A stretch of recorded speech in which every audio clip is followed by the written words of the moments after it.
म्हणूनच या सगळ्या लाडक्या बहिणी आज इथं स्वतःच्या दादांच्या प्रेमापोटी आज एवढ्या मोठ्या संख्येने आज इथे जमलेल्या आहे.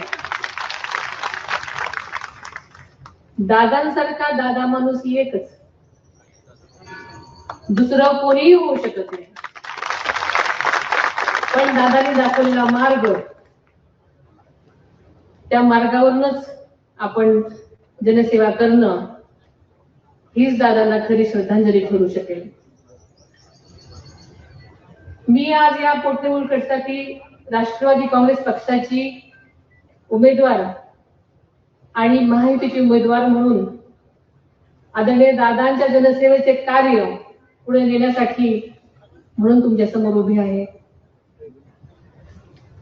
आणि ही केवळ पोटनिवडणूकच नाही, ती एक ऐतिहासिक जबाबदारी आहे.